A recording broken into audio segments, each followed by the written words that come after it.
Hello everyone. Welcome back to my YouTube channel. I hope you all are fine.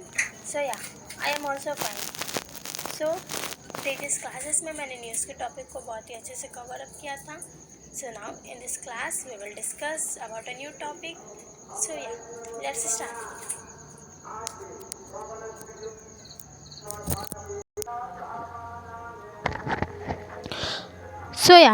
Let's start our today's class. मैंने पिछले वाले classes में how will you express your feelings, okay, how will you express any bad news और good news in English, okay. मैंने ये वाले topics को cover up किया था बहुत ही अच्छे से. कुछ सेंटेंस मैंने बताए थे ताकि आप उसमें अपने सेंटेंस को ऐड ऑन करके उसे परफेक्टली वे में बोल सकते हो. तो आपको कुछ सेंटेंस बनाने थे like admitting your mistake, how will you admit your mistake in English, okay. About of feelings, how will you express your feelings in English. For example, I am happy to know it, मतलब आप अपनी sentence को add on करके बोल सकते हो. Negative feelings, यही नहीं कि सिर्फ आप पॉजिटिव फीलिंग्स को बोल सकते हो, हैप्पी हो, right. Negative feelings like sad हो, टायर्ड हो, एंगर हो, वरीड हो, मतलब ये सारी जो फीलिंग है वो हमारे नेगेटिव फीलिंग हो गए. तो नेगेटिव फीलिंग को भी आप इंग्लिश में अच्छे से एक एक्सप्रेसिंग वे आपका बहुत ही अच्छा रहेगा आप अगर इन सारे सेंटेंस को ऐड ऑन करोगे. So now it's time to do something new. तो हम अब ग्राम के एक मेन थियोरेटिकल पार्ट को कवर अप करेंगे, वो हमारा है क्लाउज, ओके. सो कॉम्प्लेक्स नहीं बनाना है. See what is this. What is a relative clause? A relative clause is a part of sentence that gives more information about a noun. Okay. See what is this saying? ये बता रहा है कि relative clause हमारा part of sentence है. क्या है? हमारा पार्ट ऑफ सेंटेंस है जो हमें बहुत सारी इन्फॉर्मेशन देता है एक नाउन का. मतलब एक नाउन के बारे में अगर हमें ज़्यादा से ज़्यादा इन्फॉर्मेशन गेन करना है तो then you have to know from it relative clause. It usually begins with a relative pronoun such as who, whom, whose, which, that, where, when. So हम नीचे जो हमारा जो रिलेटिव क्लाउज दिया हुआ है हम उससे जानते हैं कि वो हमारा रिलेटिव क्लाउज है और हम उसका यूज़ भी करते हैं, बट मे बी रिमेंबर नहीं रखते हैं उसको. लेकिन इसे नॉर्मली हम यूज़ करते हैं वो, विच, वा, types of relative clause. Now it's turn to, अब उसका कितने टाइप्स होते हैं हमें ये जानना है. फर्स्ट, डिफाइनिंग और restrictive relative clause. They define or identify which person or thing you are talking about. Without them, the sentence does not make full sense. It means that ये हमें डिफ़ाइन करता है या हमें बताता है कि हम किस पर्सन या किस थिंग के बारे में. Person and thing are noun, मैंने ऑलरेडी बताए हुए हैं. All naming word are called noun. So all persons and all things जिसके बारे में आप बात कर रहे हो, ओके. सो वो आइडेंटिफाई करता है कि हाँ इसी चीज़ के बारे में बताया गया है and we will get more information from them from relative clause.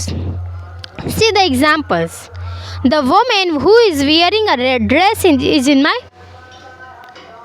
Teacher. मतलब जो वोमेन है वो जो रेड साड़ी पहनी हुई, जिसने रेड साड़ी पहनी है वो मेरी टीचर है. तो ये एक डिफाइनिंग रिलेटिव क्लाउज है, मतलब एक बताया गया है कि हाँ वही है एग्जैक्ट, ओके. रिलेटिव क्लाउज का यूज़ किया गया है और इसमें हमारा रिलेटिव क्लाउज है वो, ओके.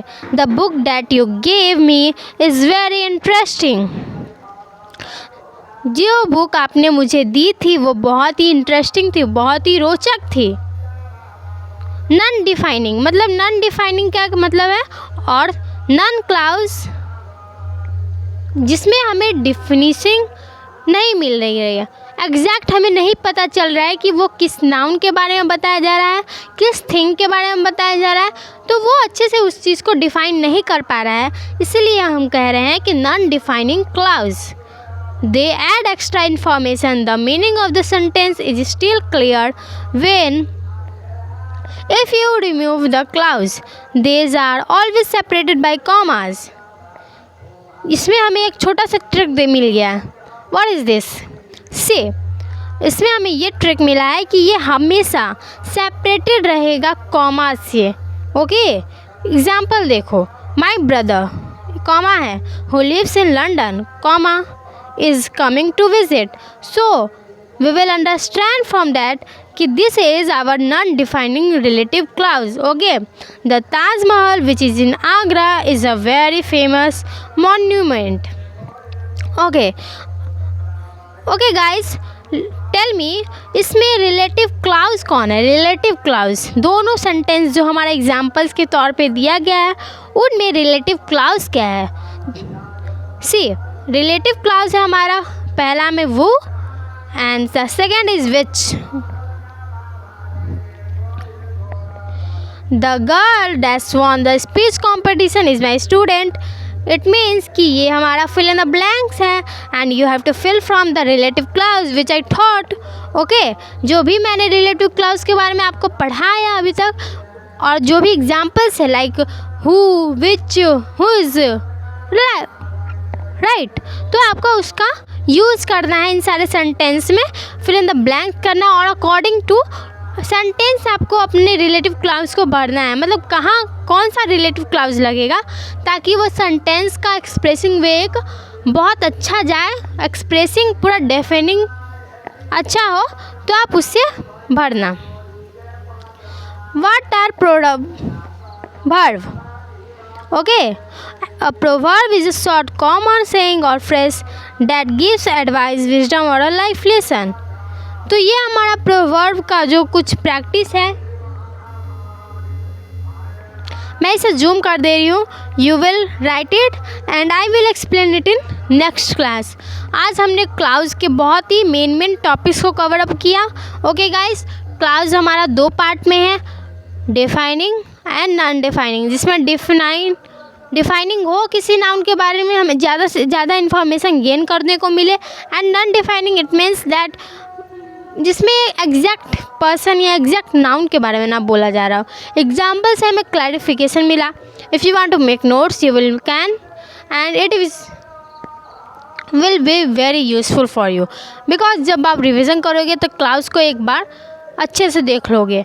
क्लाउज हमारा कुछ नहीं है, आप जिसका यूज़ हमेशा से करते आ रहे हो क्वेश्चन में, हु, वो, हुज, विच, राइट, ये सारे हमारे क्लाउज हैं. इसका यूज़ बहुत ही यूज़फुल है एंड बहुत ही ईजी है.